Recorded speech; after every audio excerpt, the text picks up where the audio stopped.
my encounter with a possible Mexican skinwalker.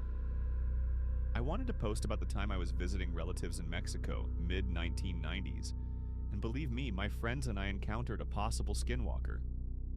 My ancestors came from a very small town, and back then, everyone had outhouses due to no actual plumbing, or even underground water lines.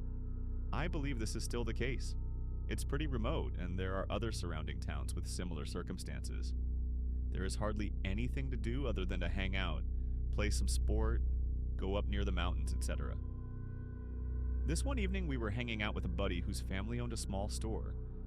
I can't even remember all the stuff we were talking about now, but at some point, my cousin started talking about this old man that we all knew. As far as I can remember, he was probably in his late 60s, didn't have any family I could recall, and he lived alone in his house, property. In my cousin's own words, he used to tell me how he would escape his enemies by disappearing. He said they would step all over him and that it would hurt, but that he needed to keep quiet so he wouldn't be discovered. Now, this old man already had a reputation for being a witch, and that's what some people refer to him as. I always thought that the locals called him that because he was a bit antisocial, old, and had seemingly had no friends. But my cousin would talk to him on occasion as we walked through town. Just a simple, "Hey, mister, how's it going?" So my cousin and the other kids from that town were talking about him and how mysterious he was, and that they believed he did indeed practice black magic. So after we were done talking, it was probably around 10 p.m. The store had already been closed since like 6 p.m. or so, and my buddy wanted to keep it shut so that we could keep talking about whatever without anyone listening. So once we left, this old man's house was about 3 properties away from the store, and while we were still talking about it, he was apparently looking over his adobe wall, which was maybe 6 feet tall, and he was not as tall, so he may have been standing on a chair?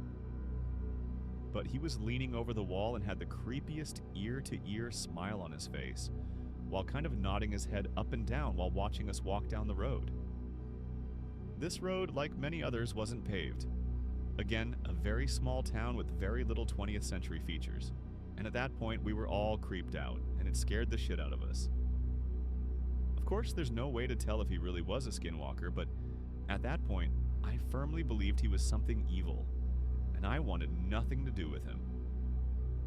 And the reason I think he was a skinwalker years later is because in that small town, like just about every Mexican small town, there are always certain people that are accused of practicing black magic. Most times these people are accused of being lechuzas, who are supposed to be witches that transform into owls.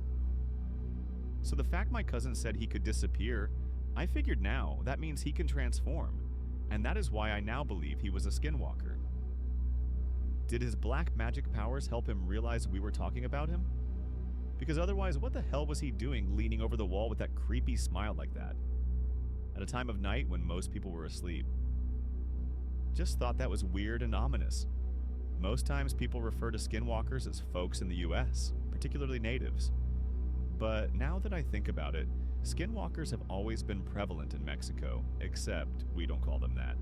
However, one should be able to see the overlapping culture between Mexico and native Indian tribes. Edit. I forgot to add a picture more or less of what he looked like by ChatGPT.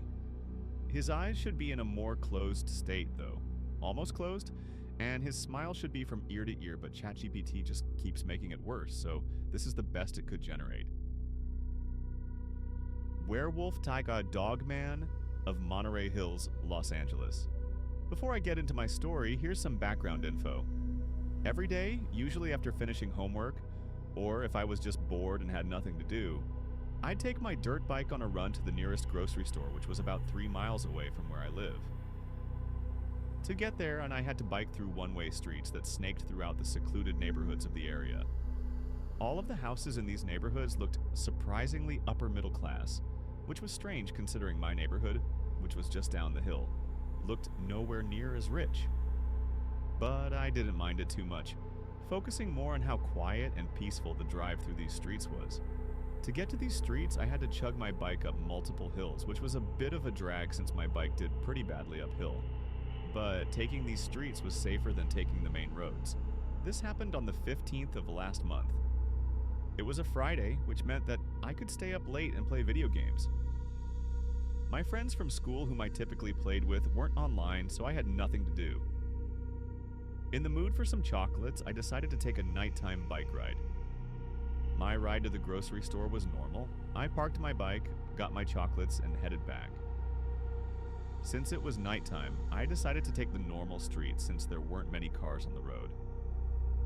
As I exited the normal streets and began my descent down the one-way streets that cut through the secluded neighborhoods, I noticed a car following close behind. This guy's headlights were cranked all the way up, which reflected through my bike's side mirrors, blinding me through my helmet. I decided to pull over and let the guy pass. I stopped my bike behind a car parked in front of the house. Like all of the houses on the block, the lights inside were off, so I wasn't worried of the owner of the house seeing me and thinking, why is that suspicious biker just sitting there behind my car? Also, I was mostly wearing all black, so I wouldn't be surprised if someone could mistake me for someone shady. I was probably sitting on my bike for about a minute, waiting for this guy to pass, but his car hadn't turned the last corner. I didn't see any headlights coming down the road, so I figured he wasn't coming. Before I continued on my way, I decided to take in the night air. I flipped open the visor of my helmet and took in a deep breath. I turned off my bike's motor. It may sound like I'm sugarcoating this, but once I turned off my motor, the entire area fell dead silent. All that could be heard were the faint chittering of crickets, the wind blowing through the trees above.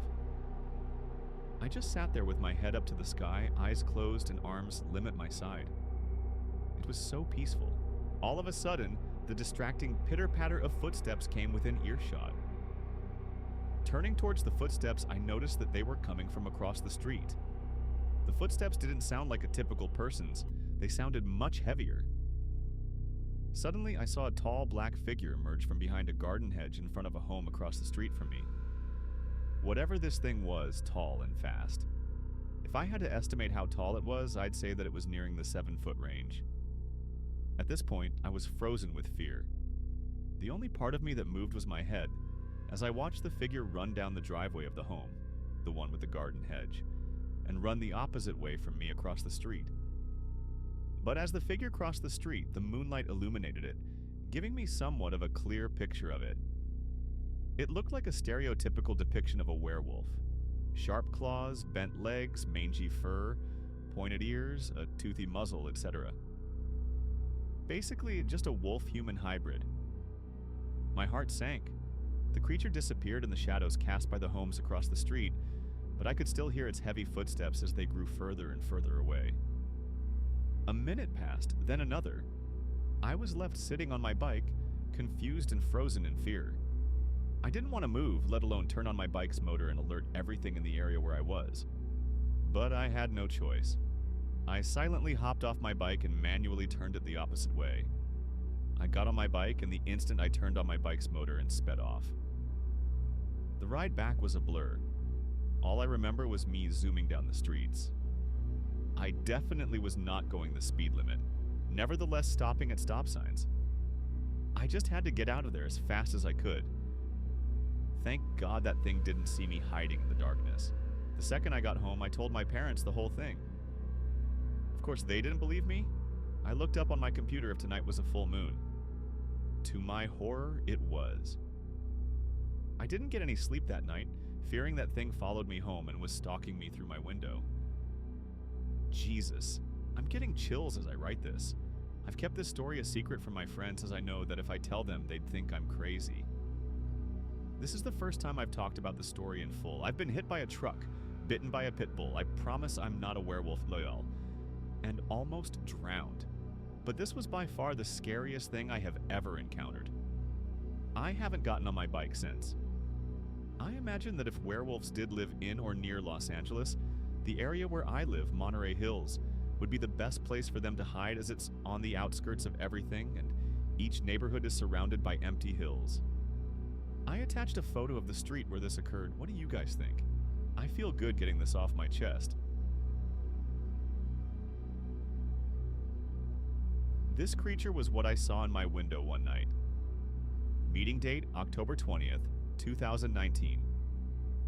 Location, Cucuta, Columbia Place, and time, at my house, approximately 8 p.m.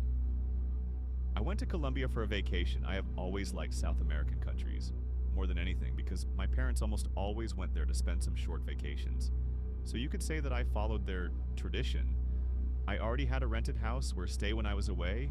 It wasn't the best in the world, but it worked very well. I slept in a small room with the television pointed directly in front of my bed, just as it should always be. And behind the television, there was a window that I always opened when it was very hot, and I closed it when I was going to sleep at about 12 at night, although sometimes I went past that hour. I remember that night I was watching YouTube videos and other nonsense on the internet, just killing time while waiting for my food to be ready. However, like the sound of an alarm, I started hearing a sound that I can only compare to with the sound that a didgeridoo makes. It immediately threw me off. I put my cell phone down and took a quick look at my room. I thought for a moment that it was just some random person who, for incomprehensible reasons, was playing an instrument in the street. But it only took a moment to notice a face that was shamelessly peeking out of my window. His face seemed to be partially melted, something that was noticeable more by the shape of his head than by his skin. The latter, with a mud color, seemed to be worn out and almost in a state of decomposition. He had no nose and his eyes were completely circular and black. His mouth seemed to have a small smile on the right side, but on the left side it seemed to be broken, but perhaps unintentionally showing an extension of his mouth on that side, forming a smile up to his cheek. His mouth had nothing inside either, it was only in black. The sound of didgeridoo that it produced only increased all the tension and fear I had at that moment. But I stopped trying to understand what that thing was and thought about my safety. I ran as quickly as possible to the kitchen and took out a knife, and I returned. I stared at it. I was very scared, but it did not prevent me from at least preparing for any attempted intrusion in my house of that creature. His face remained static, although the sound did not stop.